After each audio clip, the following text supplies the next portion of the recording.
What's up, YouTube and Facebook? We're back with another episode, and as you can see, mag-isa ako ngayon.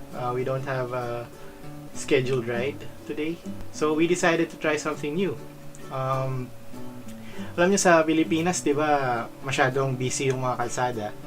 So it's important as cyclists na magkaroon tayo ng means to let the other motorists or pedestrians know or be aware of our presence. So most of the times, pwede na yung sisigaw ko lang, bike, bike, or to your left, to your right. Pero some of us prefer na merong cycling horn. And one of the more popular brands is yung tinatawag na Hornit. It's quite expensive. It's 1,000 pesos, 1,000 to 1,500 pesos. So naisip ko lang mag-browse ng online shops. And while browsing one of the sites, I actually found a cheap alternative, an unbranded knockoff from China. So for this video, i-unbox natin yung item na yon and titingnan natin kung comparable ba siya and as effective ba siya dun sa original na Hornet. And for the next 2 weeks, makikita natin kung pwede na ba siya o mas okay pa kung mag-ipon pa tayo at bilhin na lang yung original. So before we begin, if you haven't yet, please subscribe to this channel on YouTube and follow us on Facebook and Instagram. Links on the description below. So tara, buksan na natin yung box.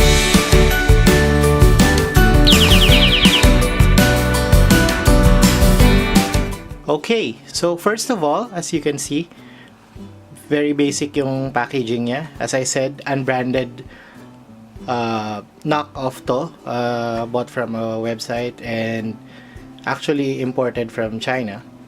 So walang details, sorry, masyadong malapit. Walang details sa packaging except for a small barcode. So tingnan natin.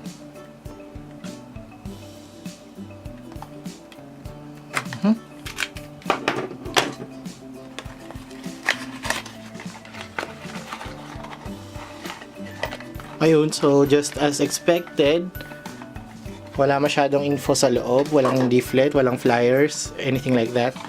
Yun lang, box, the unit, yung trigger niya,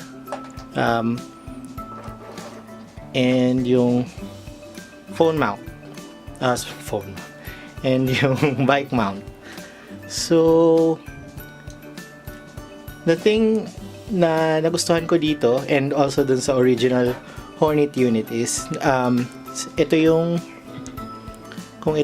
actual horn unit, naka-separate actually yung trigger, so hindi mo kailangang itabi to sa handlebar mo.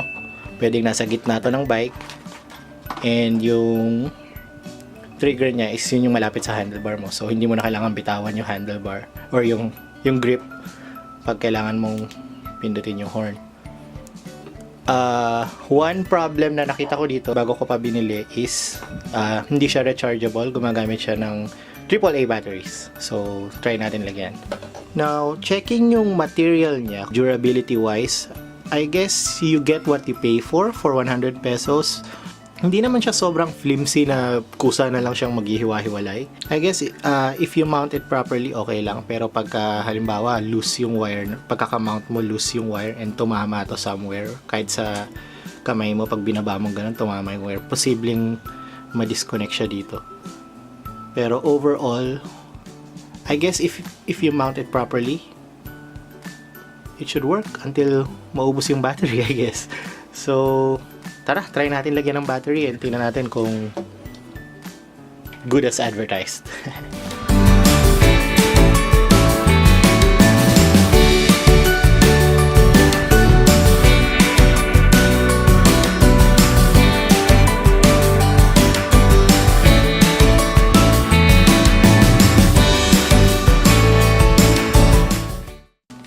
So again, AAA batteries. In one way, okay siya kasi pag mid-ride, naubusan ka ng battery, stop ka lang sa 7-Eleven, makakakuha ka na ng battery ulit. Although hindi naman to ganun ka-urgent na kailangan mo yun. So kung may choice ako, mas gusto ko pa rin yung rechargeable. Now, ang importante dito is yung volume nung actual horn kasi syempre, kailangan mong you have to let people know that you're there para umalis sila sa daan or tumabi sila or at least watch out kasi dadaan ka. So, okay, first test sa volume. Tingnan natin kung malakas. Try ko itapat sa mic. Yan, 2, 3. Oh, wow! Malakas pala. Being a knockoff, akala ko actually mahina lang yung magiging sound niya. So, okay. Sounds good. Probably not as loud as yung original Hornet. May nahanap akong app online sa Play Store. It's a simple app. I'm not sure kung gaano ka-accurate to, pero tingnan lang natin. Baka magandang gauge naman to kung gaano kalakas. So, yung original Hornet is advertised at 140 decibels. Tingnan natin kung gaano kalakas to. 84, I guess.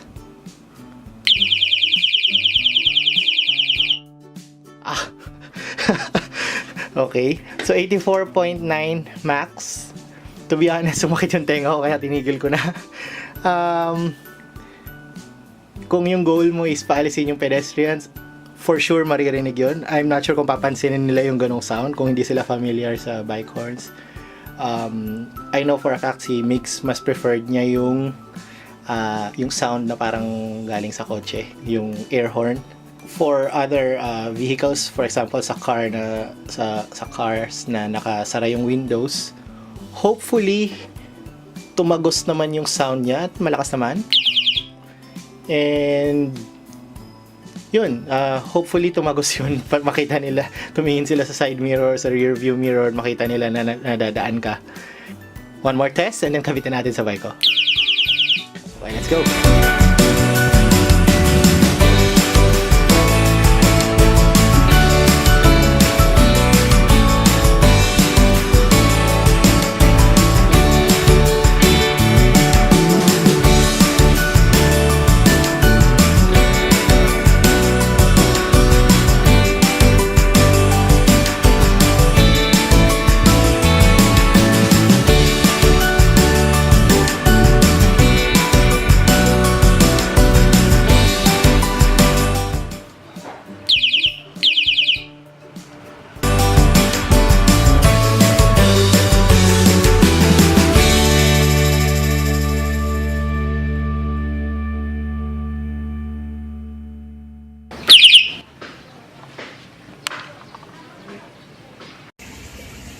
Okay, so it's 6 a.m. and pupunta ako ngayon sa UP Diliman para i-meet si Mix and isi-shoot namin yung episode 2 and possibly episode 3. You'll find out kung bakit hindi kami sure kung ilang episode to. So nakakabit na yung Hornit dito. Hornet, yung fake Hornet pala. Ito test natin ngayon sa ride. Kukuha ko ng ilang footage habang nagbabike using a GoPro, chest mounted GoPro. Kaya natin kung may naging effective siya. And if you haven't watched episode 2 and possibly episode 3, the links should be in the description below. Pero kung hindi, just check it out in our channel. Or please subscribe. Thanks. Pinagmamayabang ni Jan ang kanyang Hornet clone. 25, which is around 10% of the original yung price. So, konti yung traffic ngayon kasi Sunday. Migs, yumuyo ko yung camera pag may humps, pag may lubak.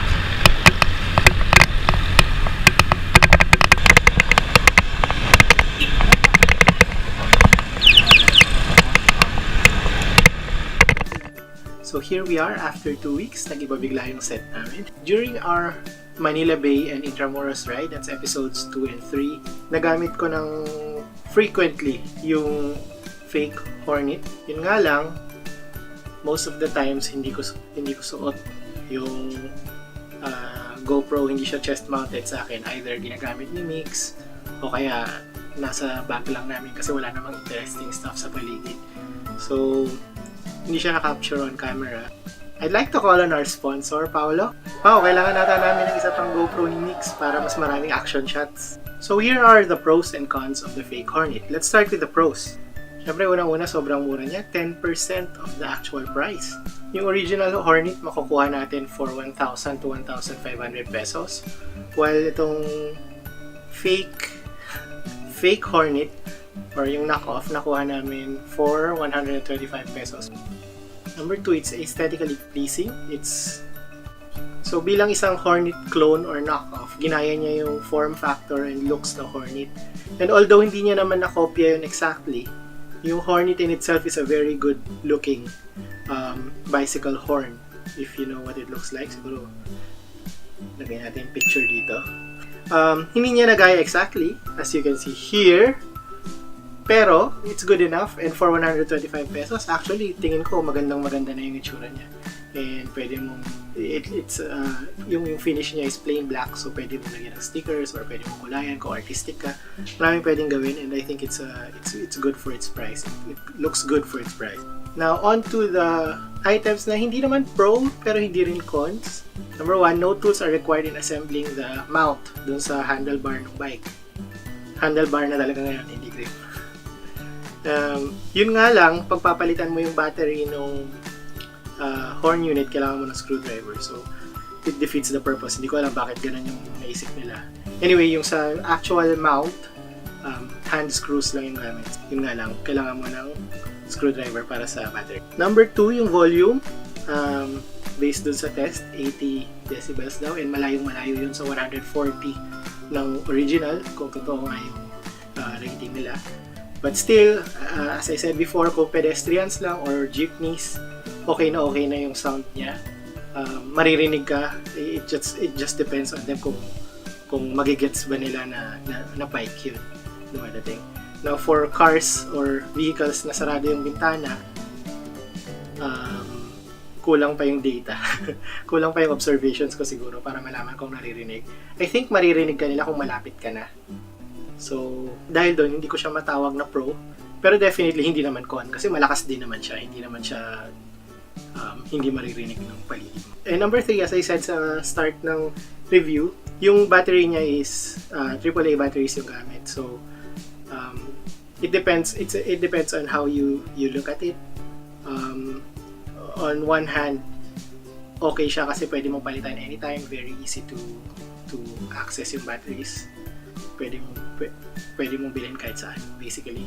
Yun nga lang, on the other hand, additional cost siya, and hindi naman ito yung item na kailangan mong palitan yung batteries immediately. Usually nakikita ko yun sa mga game controllers, halimbawa sa Xbox controller. Kasi pag halimbawa sa gitna ng game mo, biglang nalobat ka, alam ka naman mag-charge ka pa, di ba?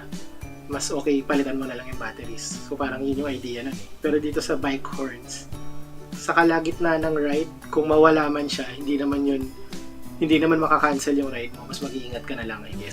The negatives, actually isa lang naman. Yung sinabi ko sa start ng review, medyo flimsy lang yung construction niya. Especially yung wire connecting to the main unit. Parang konting sabit lang somewhere.